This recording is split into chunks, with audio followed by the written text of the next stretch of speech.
8000 mAh battery, 50 mega പിക്സലിന്റെ സോണിയുടെ camera, selfie mirror, edit genie, IP69 pro level water resistance, military grade shock resistance. ഇത്രയാണ് main ആയിട്ട് ഈ company തന്നെ ഈ ഫോണിനെ പറ്റി പറയുന്നത്. അതിൽ തന്നെ പലതും കുറച്ചൊന്ന് പതപ്പിച്ച് പറയുക. ഇപ്പൊ ഇറങ്ങിയ റിയൽമിയുടെ 16T ഡിസൈനെ പറ്റി പറയുകയാണെങ്കിൽ 6.8 ഇഞ്ചിന്റെ സ്ക്രീനാണ്. ബെസൽസ് എല്ലാം അത്യാവശ്യമുണ്ട്, ചിൻ അത്യാവശ്യമുണ്ട്. പിന്നെ ബാക്കിലെ ഡിസൈൻ എന്നൊക്കെ പറയുമ്പോഴത്തേക്ക് നമ്മൾ ഒപ്പോടെയും OnePlusന്റെ ഒക്കെ പോലത്തെ ആ ഒരു മോഡ്യൂൾ ക്യാമറ മോഡ്യൂളും ഡിസൈനും ഒക്കെയാണ് വരുന്നത്. അത്യാവശ്യം വെയിറ്റും ഉണ്ട്. ഹൈലൈറ്റ് ചെയ്യുന്ന കാര്യത്തിൽ ഒന്ന് 8000 mAh ബാറ്ററി. ആ ബാറ്ററിക്ക് 7 വർഷത്തെ ലൈഫ് ഒക്കെ അവർ പറയുന്നുണ്ട്. 45 വാട്ട്സിന്റെ ചാർജിംഗ് അഡാപ്റ്റർ വരുന്നുണ്ട്, റിവേഴ്സ് ചാർജിംഗ് വരുന്നുണ്ട്. ഓക്കെ, അതൊരു നല്ല കാര്യം തന്നെ. അത്യാവശ്യം ബാക്കപ്പും കാര്യങ്ങളും ഒരു ഫുൾ ചാർജിലൊക്കെ നിങ്ങൾക്ക് ഏകദേശം എങ്ങനെ പോയാലും ഒരു 2 days ഒക്കെ ഈസി ആയിട്ട് നിങ്ങൾക്ക് മൂന്ന് ദിവസമാണ് കമ്പനി പറയുന്നത്, എന്നാലും 2 days ഒക്കെ ഈസി ആയിട്ട് യൂസ് ചെയ്യാൻ പറ്റേണ്ടതാണ്. പെർഫോമൻസിന്റെ കാര്യം പറയുകയാണെങ്കിൽ MediaTek Dimensity 6300 6 നാനോമീറ്റർ ചിപ്സെറ്റാണ് വരുന്നത്. പെർഫോമൻസ് കുറവാണ്. പെർഫോമൻസിന്റെ കാര്യം പറയുമ്പോഴത്തേക്ക് സ്റ്റോറേജിന്റെ കാര്യം പറയാതിരിക്കാൻ പറ്റില്ല. UFS 2.2 മാത്രമാണ് വരുന്നത്. സോ അതും പെർഫോമൻസിനെ നല്ലതായിട്ട് നെഗറ്റീവായിട്ട് ബാധിക്കും. വാട്സാപ്പ്, ഇൻസ്റ്റാഗ്രാം അങ്ങനെ പോലെയുള്ള ബേസിക് കാര്യങ്ങളെല്ലാം നടക്കും, കുഴപ്പമൊന്നും വരത്തില്ല. എന്നാലും അതും ഓക്കെ ആയിട്ട് നടക്കും. അതിനപ്പുറമുള്ള കാര്യങ്ങളൊന്നും ഇതിൽ നിന്ന് പ്രതീക്ഷിക്കേണ്ട. ക്യാമറയുടെ കാര്യം പറയുമ്പോഴത്തേക്കും ഇത്രയും വലിയൊരു മോഡ്യൂളൊക്കെ ഉണ്ടെന്നുണ്ടെങ്കിൽ 50 മെഗാ പിക്സലിന്റെ സോണിയുടെ ഒരു ക്യാമറ മാത്രമാണ് ഇതിനകത്ത് വരുന്നത്. That is also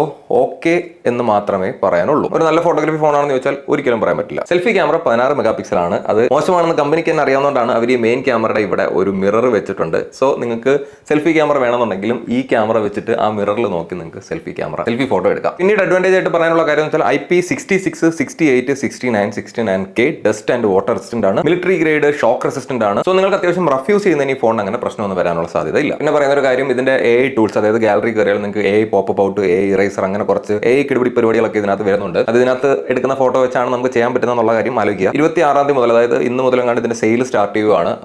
6GB 128GB വരുന്ന മോഡലിന് തന്നെ 30,000 രൂപയാണ് വില വരുന്നത്. എന്തായാലും ഫോണിന്റെ വിലയൊക്കെ കുതിച്ച് പൊക്കൊണ്ടിരിക്കുകയാണ്. എന്നാലും ആ കൊടുക്കുന്ന വിലയ്ക്കുള്ള രീതിയിൽ യാതൊരു രീതിയിലും ജസ്റ്റിഫൈ ചെയ്യാൻ പറ്റാത്ത സ്പെക്കാണ് ഇപ്പോഴത്തെ ഫോണുകളിൽ വരുന്നത്. പലരും ഇൻബോക്സിൽ വന്നിട്ട് 30,000 രൂപയ്ക്ക് കുഴപ്പമില്ലാത്ത ഫോട്ടോഗ്രാഫിയും കാര്യങ്ങളൊക്കെ പറ്റുന്ന ഒരു ഫോൺ സജസ്റ്റ് ചെയ്യുമെന്ന് ചോദിച്ചാൽ ഈ ഫോണൊക്കെ സത്യം പറയാൻ സജസ്റ്റ് ചെയ്യാൻ ഭയങ്കര വിഷമമാണ്, ബുദ്ധിമുട്ടാണ്. ഈ പ്രൈസ് ഹൈക്ക് സ്മാർട്ട് ഫോണുകളിൽ ഏറ്റവും കൂടുതൽ ബാധിച്ചിരിക്കുന്ന ഇതുപോലെ ബഡ്ജറ്റ് എൻട്രിയിലോ അല്ലെങ്കിൽ ബഡ്ജറ്റ് സെഗ്മെന്റിൽ വരുന്ന ഫോണുകൾക്കാണ്. സോ എന്താണ് നിങ്ങളുടെ അഭിപ്രായം എന്നുള്ള കമന്റ് ചെയ്യുക. ഡൗട്ട് ഉണ്ടെങ്കിൽ ചോദിക്കുക. That's it. ബൈ.